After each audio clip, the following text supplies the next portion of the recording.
자, 오늘 말씀을 따라 자기 소유를 잃어버린 자의 영광이라는 제목으로 말씀을 나누겠습니다.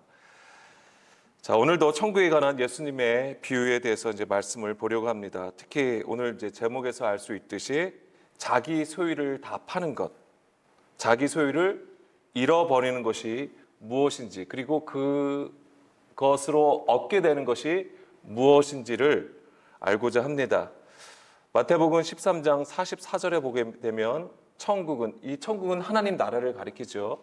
이 천국은 마치 밭에 감추인 보화와 같다라고 했습니다. 자, 밭에서 이 보화를 발견할 수 있는 확률이 얼마나 될까요?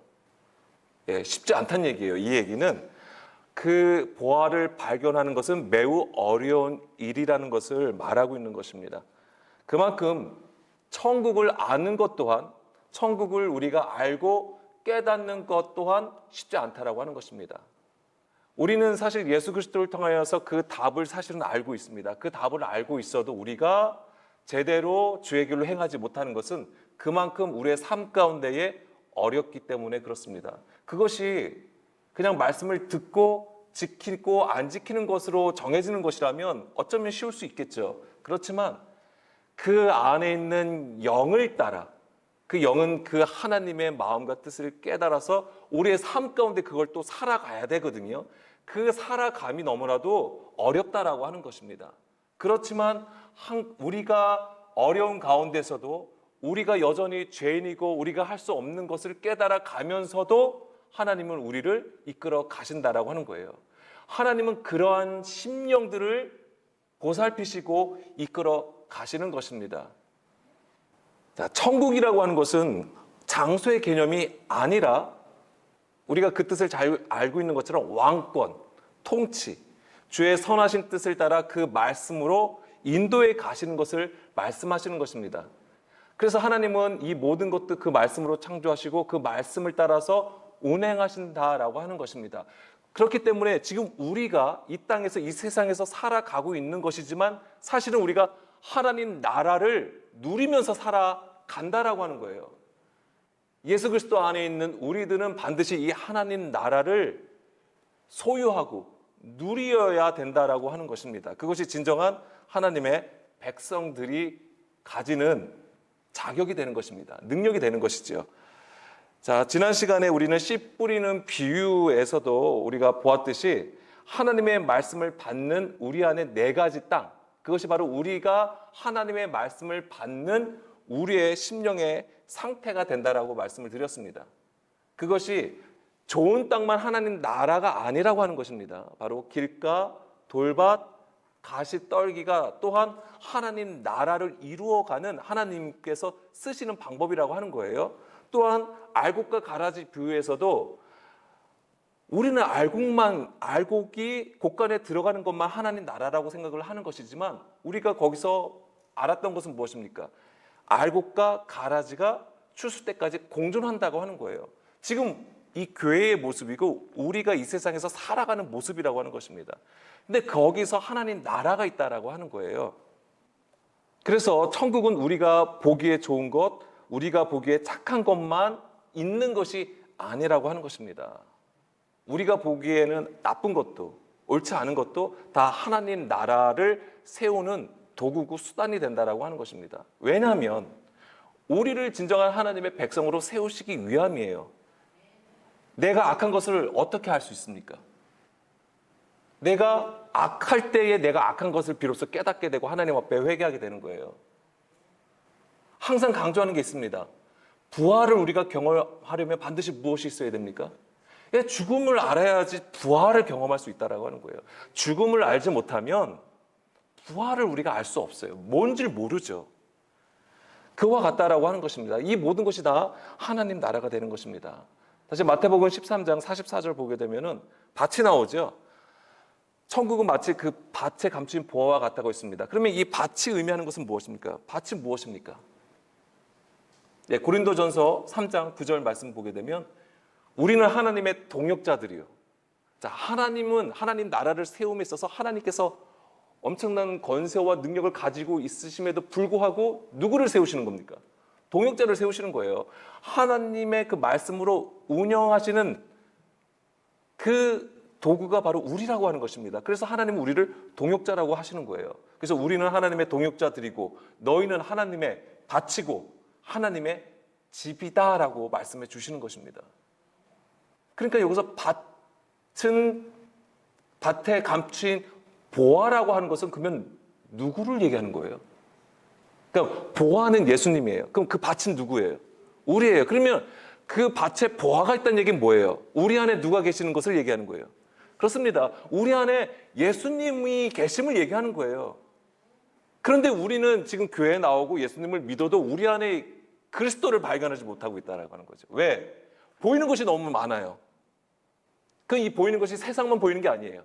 우리가 볼 땐 교회에서 하는 좋은 것들, 선한 일들, 구제, 여러 가지 봉사와 섬김 이런 것들도 다 보이는 것이에요.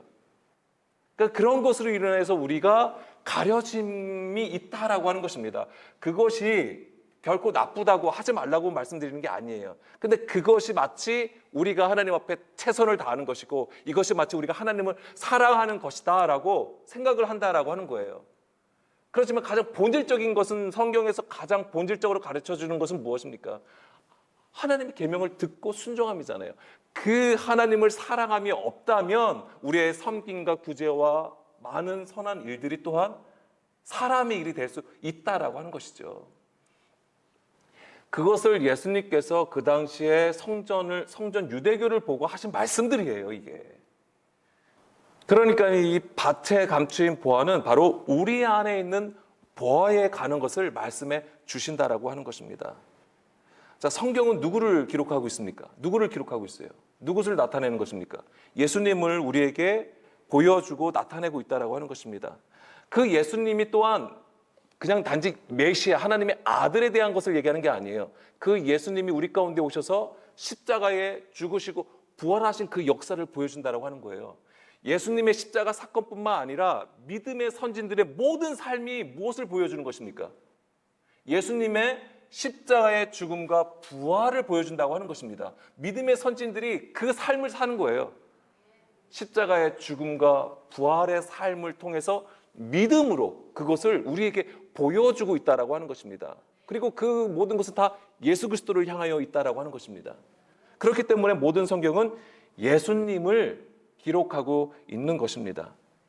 그렇기 때문에 말세를 당한 우리에게 구원의 지혜를 주시기 위하여서 성경은 기록되어 있다라고 하는 거예요. 그런데 한번 보세요.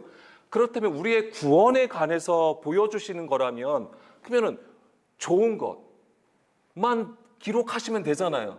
그런데 성경에 보게 되면 무슨 내용들이 많습니까? 심판하는 내용이 많아요. 구약만 봐도 많은 이방 민족들, 하나님의 백성들이 하나님 앞에 불순종해서 죽는 것들이 많다라고 하는 것입니다. 심지어 다윗을 보자고요. 다윗은 좋은 것만, 위대한 업적만 남겼나요? 아닙니다. 밧세바 사건도 있잖아요. 간음하고 하나님을 속이고 그러한 내용도 담겨져 있다라고 하는 거예요. 왜 그런 내용을 기록하고 있냐고요. 그러니까 그런 내용을 통해서 우리가 얼마나 연약한 존재인지, 우리가 잠깐이라도 하나님을 떠나서는 우리 살 수 없는 존재라는 것을 말하고 있다라고 하는 것입니다. 우리의 의로는 절대로 하나님 앞에 설 수 없다는 것을 보여주고 있다라고 하는 거예요. 그렇기 때문에 우리가 교회를 다닌다고 해서 하나님께서 우리에게 약속하신 그 보화를 우리가 쉽게 발견할 수 있느냐? 그렇지 않다라고 하는 것입니다. 여전히 우리는 우리의 삶 가운데 자범죄를 범하고 또한 하나님의 말씀을 안다고 하지만은 여전히 나의 육신의 생각을 따라 하나님의 말씀을 보려고 하고 그런 존재가 바로 우리라고 하는 것입니다. 그래서 하나님은 그 아들 예수님을 우리 가운데 보내주셔서 십자가에 죽게 하시고 부활을 우리 가운데 보여주셨고 그리고 하나님께서 약속하신 성령님을 보내주심으로써 우리를 부족하고 연약하지만 우리를 진리 가운데로 이끌어 가신다고 하는 거예요. 그것을 바로 우리 안에 그 밭에 감추인 보화를 나타내시기 위해서 그 보화를 발견할 수 있도록 오늘도 성령님은 우리 안에서 운행하신다라고 하는 것입니다. 그래서 우리가 지금 알고 있는 천국에 대한 내용은 성경적인 지식은 매우 제한적이고 부분적이라고 하는 것입니다. 우리가 가진 상황들이 더 나아진 버전으로 해석하고 이해하고 있을 뿐이에요. 우리의 삶이 좀 더 나아지도록 하나님의 그 말씀을 적용하고 그냥 살아갈 뿐입니다. 이것은 매우 표면적인 수준으로 우리가 천국을 보고 있는 것이지요. 물론 그것도 하나님을 향한 우리의 마음입니다. 그렇지만 그것이 전부라고, 그것이 온전함으로 하나님 앞에 나가는 것이라는 것을 깨트리셔야 돼요. 그 구조에서 반드시 벗어날 필요가 있다라고 하는 것입니다. 천국은 분명히 감춰져 있다라고 하는 거예요. 하나님은 그러니까 숨어 있으시고 천국은 분명히 감춰져 있다라고 하는 것입니다. 우리의 교회의 모습, 우리의 잘됨과 우리의 성공이 결코 하나님 나라라고 정의할 수 없다라고 하는 것입니다. 누가복음 17장 20절, 21절 말씀입니다. 자, 바리새인들이 하나님 나라는 어느 때에 임합니까? 라고 물어봤을 때에 예수님의 대답은 무엇입니까? 언제로 대답해 주지 아니하세요. 왜냐하면 근본적인 문제가 있었던 거예요. 그 근본적인 문제에 대해서 예수님은 답을 주시는 거예요. 하나님 나라가 어느 때에 임합니까? 라고 했을 때 예수님의 대답은 무엇입니까? 하나님 나라는 볼 수 있게 임하는 것이 아니다. 여기 있다, 저기 있다도 못하리니 하나님의 나라는 너희 안에 있다라고 말씀해 주십니다. 왜 예수님이 이 말씀을 하셨냐면은 그러니까 바리새인들이 하나님 나라가 어느 때에 임한다라고 하는 것은 나라가 임한다고 생각하는 거예요. 보여지는 것, 나타나는 것으로 하나님 나라를 생각한 거예요. 그러니까 예수님이 그것을 간파하시고 이 얘기를 하시는 거예요. 하나님 나라는 볼 수 있게 임하는 것이 아니다. 너희 안에 있다라고 하는 거예요. 너희 안에 있다. 이 얘기를 달리 말씀드리면 하나님 나라는 지금 너희 속에 감춰져 있다라고 하는 것이고, 그리고 너희가 반드시 율법을 통해서 발견할 수 있어야 된다라고 가르쳐 주시는 거예요, 이게. 그러니까 지금 바리새인들뿐만 아니라 유대인들이 하나님 나라에 대해서 굉장히 오해하고 있다라고 하는 것입니다. 보이는 것으로 지금 생각하고 있는 거예요. 그래서 그 보이는 나라를 왜 그렇게 생각하냐면 그들은 사실 경험을 한 거예요. 그들이 가진 역사, 이스라엘의 역사와 경험을 통해서 보이는 나라를 사실 소망하고 있는 것이죠. 왜요? 다윗이 통일 왕국을 이뤘잖아요. 다윗이 그 모든 이방 민족을 쫓아내고 하나님이 약속하신 그 지경을 완전히 회복하였단 말이에요. 그것을 경험했거든요. 그러니까 또 그들은 그거와 같이 하나님 나라가 메시아를 통해서 이루어질 거라고 생각을 했던 거예요. 그렇지만은 그들에게 있어서 하나님 나라는 철저하게 감춰져 있었다라고 하는 것입니다. 왜냐하면 덮여져 있는 거예요. 왜냐하면 그들이 가진 생각, 그들이 가진 사람의 계명과 그들이 가진 경험을 통해서 이 하나님의 본질, 하나님의 그 온전한 뜻이 보여지지 않는 것이죠. 혹시 부분적으로 가지고 있다 하더라도 그것이 왜곡되어서 그들의 어떤 확신으로 가지게 되었던 것입니다. 그러니까 여전히 하나님의 말씀을 보고 들어도 깨닫지 못하는 상황에 있었던 것이죠. 그것이 바로 감춰져 있다라고 하는 것입니다. 그리고 요한복음 18장 37절 말씀에서도 보게 되면은 예수님이 빌라도 앞에 섭니다. 빌라도가 물어보죠. 네가 왕이냐라고 했을 때에 예수님이 내가 왕이다라고 말씀해 주세요. 그리고 하신 말씀이 무엇입니까? 내 나라는 이 세상에 속하지 아니하였다라고 얘기를 해주시는 거죠. 자, 이 세상에 속하지 아니하였다라고 하는 것은 무슨 얘기입니까? 이 세상은 뭐예요? 보이는 것이죠. 보이는 나라. 그것을 얘기하는 겁니다. 사람의 육신으로, 사람의 일로 세워지는 그 나라를 얘기했던 것이죠. 그렇지만 예수님은 그것이 아니라고 얘기해 주시는 거예요. 이 세상에 속하지 않았다. 만약에 이 세상에 속하고 한 국가의 형태를 가지고 있었다면 예수님이 그래서 말씀하시잖아요. 만약에 이 세상에 속하였다면 내가 너희들에게 잡히지 않게 나를 따르는 많은 사람들이 나를 지켰을 것이고, 그리고 온전히 너희들 로마에 대항하여서 싸웠을 것이다. 이 얘기를 하시잖아요. 그렇지만 이 세상에 속한 것이 아니기 때문에 예수님은 주의 뜻을 따라 온전히 순종하여 잡히게 되신 것이고 결국 십자가에 죽게 되신 것을 보여주십니다.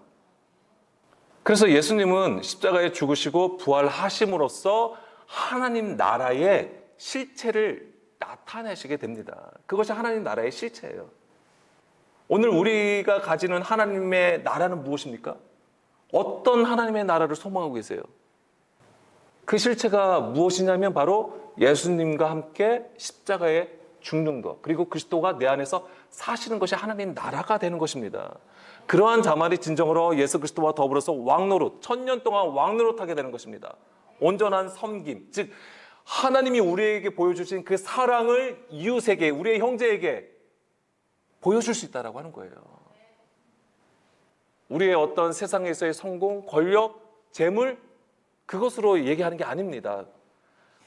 이 세상에서 보여지는 구조, 이 세상의 나라, 이 세상에 보여지는 그 구조가 성경에서 뭐라고 하는 거냐면 자기라고 하는 것입니다. 이게 자기라고 하는 거예요. 그래서 예수님은 그 감춰진 하나님의 나라의 의미를 깨닫게 해 주시려고 친히 길이요 진리요 생명이 되어 주셔서 십자가의 길로 행하셨던 것입니다. 그리고 예수님은 그 길로 우리를 초대하신다는 거예요. 왜?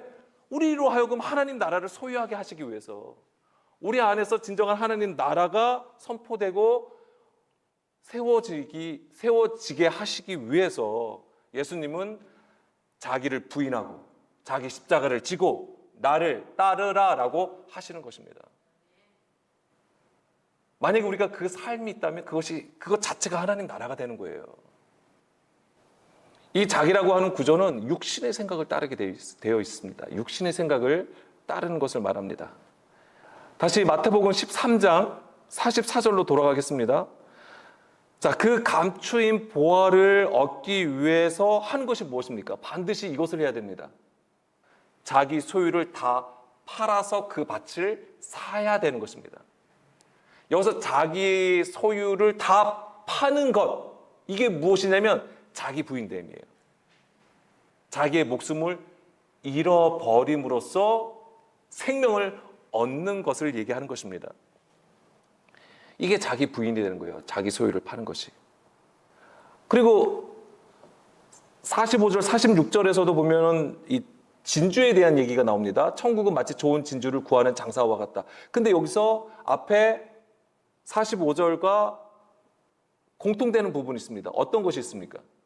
이 진주, 값진 진주 하나를 얻으려면 또 뭘 해야 됩니까? 자기의 소유를 다 팔아 그 진주를 사야 되는 것입니다.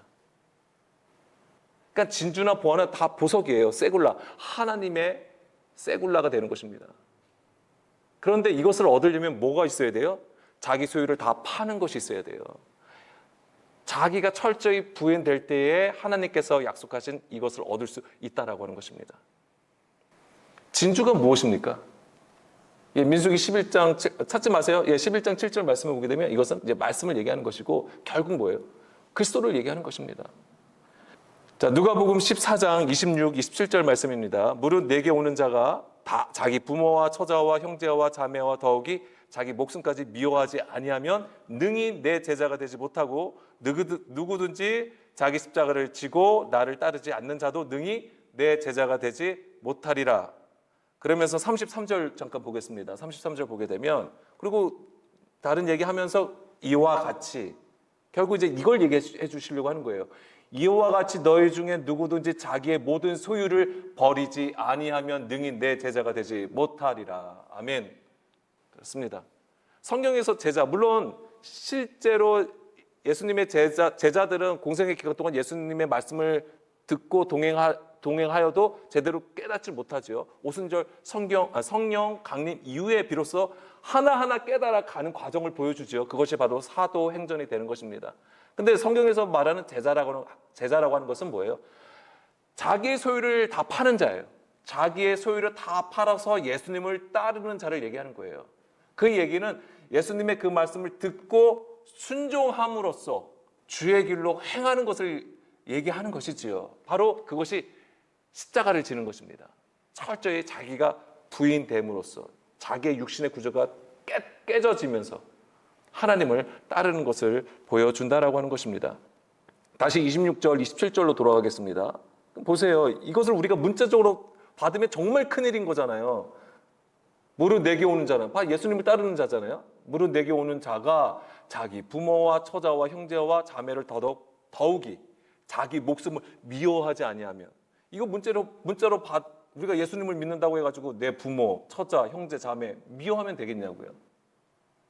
이게 뭘 의미하는 거예요? 이것이 뭘 말씀하시는 걸까요? 내 안에 있는 육신의 구조예요. 내 안에 있는 자기라고 하는 그 육신을 얘기하는 거예요. 더욱이 자기 목숨, 이것을 반드시 미워해야 된다. 이 미워한다는 것은 어떤 증오하고 싫어하라는 얘기가 아니에요. 내 안에 있는 자기 구조를 어떻게 해요? 팔아야 된다고 하는 거예요. 무엇을 위하여서? 그러니까 여기에서의 지향점은 어디에 있는 것입니까? 땅에 있는 것입니까? 하늘에 있는 것입니까? 하늘에 있는 것입니다. 자기가 소망하고 자기가 원하고 구하는 그것이 땅에 있는 것이 아니라 하늘에 있는 것을 둘 때에, 하늘에 그 지향점을 둘 때에 바로 우리가 주님을 따를 수 있다고 하는 거예요. 이게 뭐냐면 내 소유를 다 파는 거예요. 내가 땅에 속하여졌던 모든 것을 다 내려놓고, 이것은 반드시 십자가에 죽는 것입니다. 십자가의 죽음을 통해서 하늘을 향하여 서라고 하는 거예요. 이게 그러한 자가 진정한 제자라고 하는 것입니다. 그래서 자기를 부인하고 자기 십자가를 지고 예수님을 따르는 그 길이 뭐예요? 알리야예요. 그게 하늘을 향하여 올라가는 길이 되는 것입니다. 정말 이 말씀대로 하면 생각해 보세요. 정말 자기 부모, 처자, 형제, 자매를 미워한다? 근데 성경에서는 뭐라고 우리에게 가르쳐 줍니까? 이웃을 사랑하라고 하잖아요. 형제를 사랑하라. 심지어는 원수를 사랑하라고 하잖아요. 나의 가족이 원수라고 되어 있잖아요. 자기 식구가 원수라. 그럼 그 원수를 미워해야 되는 것입니까? 아니잖아요. 그러니까 그런 가르침과 26절의 말씀은 대치될 수 있는 거잖아요. 그러니까 문자로 받을 수가 없다라고 하는 거예요. 다시 마태복음 18절, 20절 말씀 보게 되면, 지금 이거는 예수님이 갈릴리에서 제자들을 부르시는 거잖아요. 보니까는 고기를 어부예요. 어부들이 사실은 그물을 막 이렇게 걷어대죠. 얼마나 힘이 좋겠냐고요. 그래서 저 친구가 나를 따르면 내가 좀 편하겠다 이렇게 해가지고 예수님이 부르신 게 아니란 말이에요. 모든 상황에서 적합해서 예수님이 부르신 게 아니에요. 예수님이 제자를 부르심도 또한 하나님의 말씀에 철저히 순종하여서 부르셨고, 성령님의 감동으로 그들을 부르시는 겁니다. 우리는 사실 문자로 이 성경에서는 그런 것들의 표현이 안 됐을 뿐이지, 사실은 그 모든 디테일한 모든 구석구석에서 성령의 역사가 있는 것입니다. 자, 예수님이 제자들을 불렀어요. 제자들의 반응이 어떻습니까? 19절. 나를 따라오라, 내가 너희를 사람이 낚는 어부가 되게 하리라 하시니 그들이 곧 그물을 버려두고 예수를 따르니라. 아멘. 갈릴리에서 제자들을 부르실 때 그들의 직업이 무엇입니까? 대부분 어부였다고 하는 거예요. 어부에게 그물은 무엇입니까? 생명줄이에요. 이건 생업이에요. 생업. 생명과 관련돼 있어요. 자기뿐만 아니에요. 자기의 가족의 생명까지도 사실은 여기에 지금 그물은 그 생명줄이라고 하는 것이죠. 가족의 생명까지도 책임지는 그런 생업이 되는 것입니다. 그런데 그것을 어떻게 한다고요? 버린다고 했어요. 버려두고 예수를 따른다라고 하는, 이게 뭐예요? 자기의 소유를 다 파는 것이 되는 것이죠. 자기 부인됨을 보여주는. 물론 그 당시에 그들은 랍비, 예수님을 랍비로 생각하고 가족들의 동의하에서 따라가게 되는 것이지요. 이게 그냥 갑자기 일하다 말고 그냥 확 가는 것으로 우리는 읽을 수 있는 거지만, 사실은 그들의 문화에서는 랍비를 따르는 것은 그 가문의 영광인 것이고, 가족들도 그것을 위해서 서포트하게 되어 있어요. 그것에 대해서 섬기고 헌신하게 되어 있다고 하는 것입니다. 어쨌거나 제자들은 여기서 이제 자기를 부인하는 모습으로 이제 예수님을 따르는 것을 보여주게 되는 것이죠. 자, 마태복음 19장 21절, 22절 말씀입니다. 그런데 여기서는 또 우리가 또 눈여겨봐야 되는 부분이 있습니다. 누구 얘기입니까, 이거는? 어떤 데는 관리자로 나오기도 하고 부자 청년으로 나오기도 하는 것인데요. 예수께서 이르실 때 내가 온전하고자 할진대 가서 내 소유를 팔아 가난한 자들에게 주라. 그리하면 하늘에서 보화가 내게 있으리라. 그리고 와서 나를 따르라 하시니 그 청년이 재물이 많음으로 이 말씀을 듣고 근심하며 간다라고 되어 있습니다. 부자 청년의 얘기입니다. 이 부자 청년은 예수님 앞에 나옵니다. 예수님 앞에 뭘 물어보냐면 어떻게 하면 영생을 얻을 수 있습니까? 그러니까 예수님이 처음에 뭐라고 가르쳐 주십니까? 잠깐 18절, 19절, 20절 한번 볼게요. 예수님이 뭐라고 하세요? 계명을 지키면 된다고 했어요. 11조 얘기를 그러니까 10계명 얘기를 해주세요. 하나님의 계명을 지키라고 얘기합니다. 그러니까 이 부자 청년이 뭐라고 얘기합니까? 잘 지키고 있습니다라고 얘기를 하잖아요. 그러면서 다시 21절로 보게 되면 내가 온전하고자 할진대, 다른 말씀에서는 내가 부족한 것이 하나가 있는데라고 얘기해 주세요. 너가 온전하고자 하자면 어떻게 해야 된다? 내 소유를 팔아서 가난한 자들에게 주라고 하는 것이죠. 즉 뭐예요? 이 자기가 소유가 많다고 하는 것, 재물이 많다고 하는 것은 자기의 소유, 자기라고 하는 구조가 세워졌음을 얘기하는 거예요. 이것을 팔으라고 하는 거예요. 뭐예요? 자기를 부인하라고 하는 거예요. 그것이 바로 심령이 가난한 자가 되는 걸 얘기하는 거예요. 그 자기의 재물을 팔아서 가난한 자에게 주라고 하면 심령이 가난한 자가 되라고 말씀해 주시는 것입니다. 그러면 어떤 일이 벌어집니까? 하늘에서 보화가 되게 있다라고 하는 거예요. 심령이 가난한 자들에게 주시는 하나님의 보화가 있다라고 말씀해 주시는 것입니다. 그런데 이 부자 청년은 그 말씀을 듣고 왜요? 근심해요. 그 이유를 뭐라고 했습니까? 재물이 많아서 근심하여 예수님을 떠났다라고 되어 있습니다. 뭐예요? 자기 소유가 많음을 얘기하는 거예요. 자기 소유가 많음을. 자, 그러면 이게 단지 내가 부자이고 재물이 많고 뭔가 대단한 것을 해서 근심을 하느냐? 그 모든 것을 정말 다 팔아서 없애고 내가 정말 예수님을 따르는 그 삶으로 살아가야 되느냐? 이제 그런 문제에 부딪힐 수 있는 것인데, 여기서 우리가 생각해 보아야 되는 것은 뭐냐면 이 청년이 왜 근심을 했냐면 그가 생각하는 가치를 어디다 뒀을까요? 그가 원하는 그 삶의 가치를 땅에다 둔 거예요. 그래서 지향점을 땅에다 둔 것입니다. 하나님을 믿어도 계명의 하나님의 율법을 지켜도 그 지향점이 그가 추구하는 그 신앙의 지향점이 땅에 있다라고 하는 거예요. 땅에 있다라고 하는 것은 당연히 보이는 것에, 보이는 성전, 보이는 예배의 구조에 집중하고 있었음을 얘기하는 것이죠. 예수님은 내 소유를 팔아서 가난한 자들에게 주라라고 하시면, 달리 말씀드리면 너의 그 믿음의 지향점을 땅에 두지 말고 어디다 두라고 하는 거예요? 그렇습니다. 하늘에 두라고 하는 거예요. 하나님 앞에 온전히 그 얼굴을 들고 주를 향하여 서라고 말씀해 주시는 거예요. 그래서 진정으로 자기를 부인함으로써 진짜 생명을 얻으라고 얘기를 해 주시는 것이죠. 근데 그것이 이루어지려면 우리가 하나님을 믿고 그냥 하늘을 보면 하늘을 향하여 우리가 사모하는 것이냐? 그렇지 않습니다. 뭐냐면 땅의 장막이 반드시 무너져야 되는 것입니다. 땅의 장막이 무너질 때에 하나님께서 예비하신 그 하나님의 영원한 집이 있다는 것을 비로소 깨달을 수 있어요. 그냥 우리는 알고 있어요. 지식으로는 알고 있지만은 그것이 진정으로 내 안에서 깨달아지려면 반드시 이 땅의 장막이 무너져야 된다고 하는 것이죠.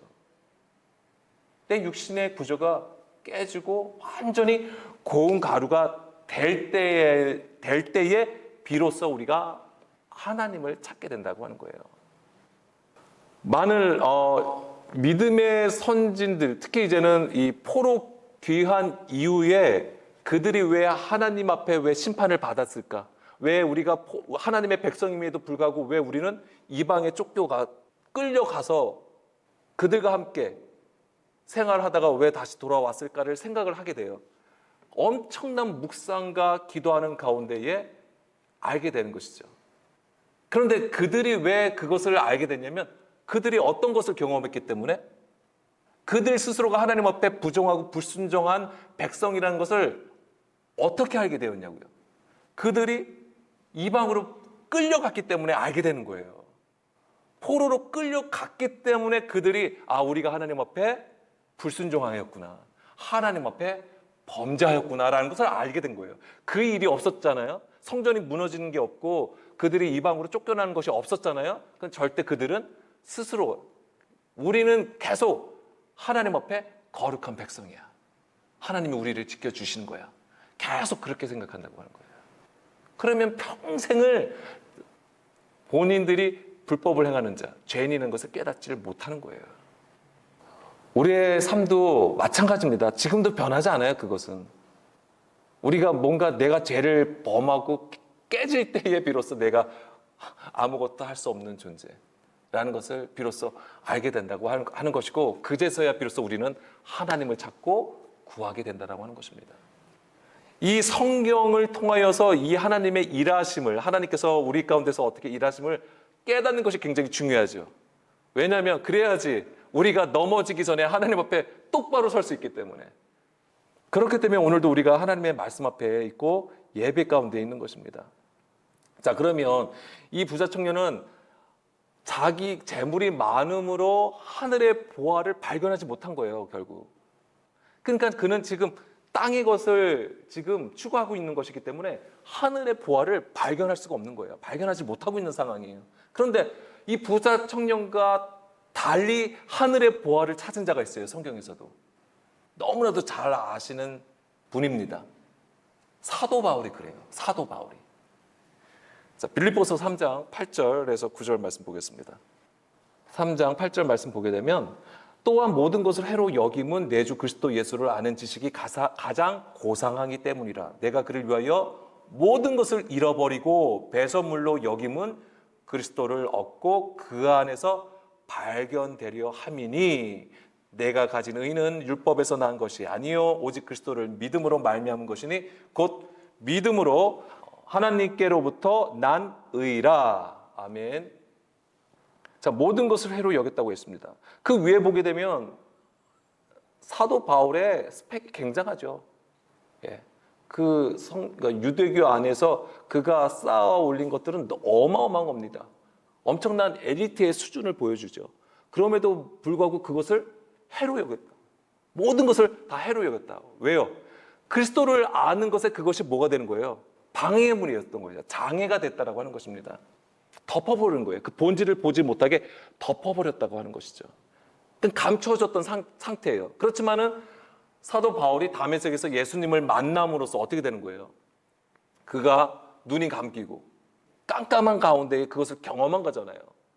흑암 가운데 사망, 그러니까 죽음의 상태예요. 그것을 경험하고 뭐예요? 눈을 뜨고 다시 보게 되잖아요.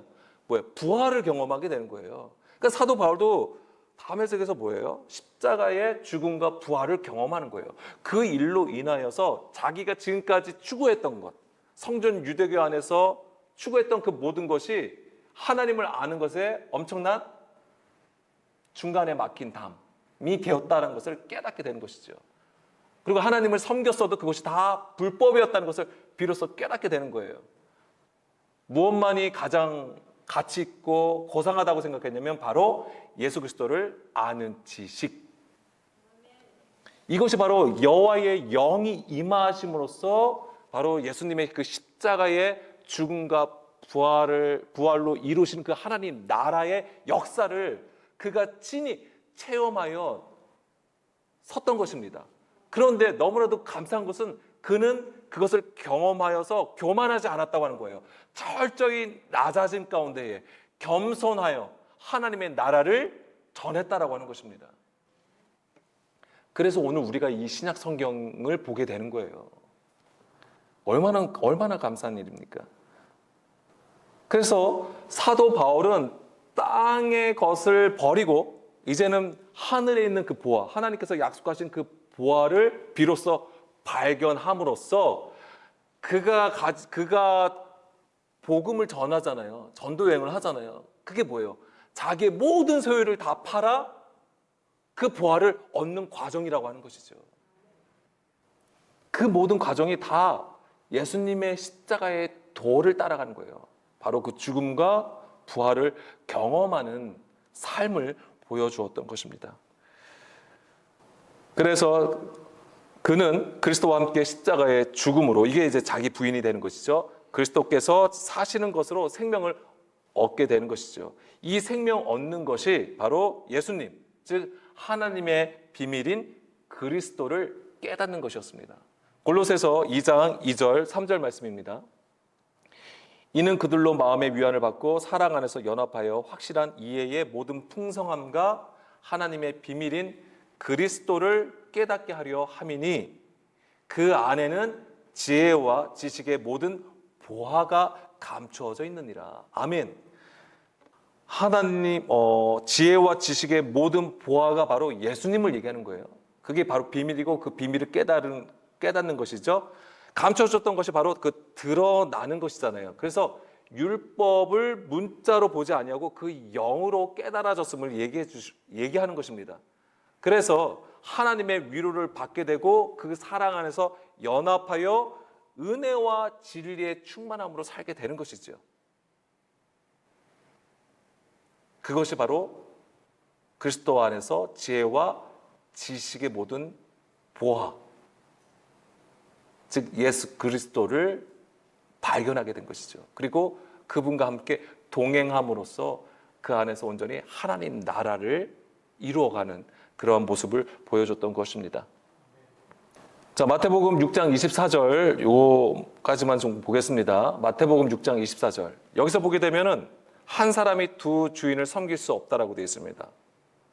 하나를 미워하거나 이를 미워하면 저를 사랑하고 또는 이를 중히 여기고 저를 경히 여긴다라고 하는 거예요. 그래서 너희가 하나님과 재물을 겸하여 섬기지 못한다라고 했습니다. 자, 그러면 여기서 보게 되면 이 재물이 뭐냐 이거죠. 재물. 그러니까 우리는 이 재물을 해석하면 돈, 재물 이것으로 볼 수 있죠. 돈. 그래서 돈의 많음이 뭐 어쩌고 저쩌고 막 얘기할 수 있는 것이지만 사실 여기서 맘모나스, 즉 돈, 재물이라는 뜻도 있지만은 허욕을 얘기하는 것입니다. 즉 헛된 욕심을 얘기하는 것입니다. 근데 더 중요한 건 뭐냐면 이게 뭐냐면 이 재물 처음부터 이게 재물은 아니에요. 왜냐하면 이 맘모나스는 그러니까는 아람어 맘노나에서 온 거예요. 그럼 이 맘노나라는 것은 무슨 뜻이냐면은 사람이 신뢰하는 어떤 것을 의미하는 거예요. 사람이 신뢰하는 것을 얘기하는 거예요. 사람이 신뢰하는 것. 근데 이게 왜 재물로 됐냐면 대부분의 사람들을 보니까 무엇을 신뢰합니까? 돈이에요, 돈. 재물 많은 것, 돈. 어떤 물질을 가지고 경제적인 어떤 부유를 많이 추구한다라고 하는 거예요. 그러다 보니까 자연스럽게 이제 재물로 많이 이제는 그 의미를 나타나게 된 것이 바로 이 맘모나스라고 하는 것입니다. 그런데 원래 뜻은 우리가 신뢰하는 어떤 것을 얘기하는 거예요. 그 얘기는 여기서 다시 24절에 보면 하나님과 재물을 겸하여 이렇게 해서 두 개의 단어가 나란히 되어 있어요. 즉 하나님을 이 재물이 곧 뭐가 될 수 있습니까? 하나님이 될 수 있는 거예요. 즉 맘모나스가 하나님이 될 수 있다라고 하는 것입니다. 그런데 이것이 재물, 돈이란 뜻 외에 아까 헛된 욕심이란 뜻도 가지고 있다라고 했는데 바로 그것은 무엇입니까? 바로 육신의 정욕, 안목의 정욕, 이생의 자랑, 즉 사람으로부터 나오는 그 육신의 생각을 따라 행하는 그 모든 것을 얘기하는 거예요. 이게 바로 만문이에요. 요한일서 2장 16, 17절 말씀입니다. 요한일서 2장 16, 17절 말씀에 보게 되면 이 세상에 있는 모든 것이 육신의 정욕과 안목의 정욕과 이생의 자랑이니 다 아버지께로부터 온 것이 아니요 세상으로부터 온 것이라. 이 세상도 그 정욕도 지나가되 오직 하나님의 뜻을 행하는 자는 영원히 거하느니라. 아멘. 그럼 우리가 정말 이것은 경계해야 되는 것입니다. 항상 점검하고 주의해야 되는 것이 하나님의 다른 이름, 우상이 된 그 이름이 뭐냐면 만몬이라고 하는 것입니다. 이게 단지 재물이란 뜻도 이라기보다는 뭐예요? 내가 신뢰하는 어떤 것을 얘기하는 거예요. 그러니까 우리가 하나님을 찾아도 나의 필요를 따라서 하나님을 구하게 되면 그것이 바로 만문, 우상이 된다라고 하는 거예요. 우리가 세상에 속한 자, 육신에 속한 자라는 것을 깨달을 때에 깨닫는 것, 바로 그것이 뭐냐면 내 소유를 다 파는 것이 있어야 되고, 그러면 그 나의 소유를 다 팔을 때에 우리는 비로소 하나님께서 약속하신 그 하늘의 보화를 얻을 수 있다라고 하는 것입니다. 그러면 이제 더 이상 땅의 것을 추구하지 않아요. 하나님을 온전히 섬기는 그 자리에 설 수 있다라고 하는 것입니다. 이런 자가 바로 하나님의 그 영원하신 집이 되는 것이고 하나님의 아들들로 세워진다라고 하는 것입니다.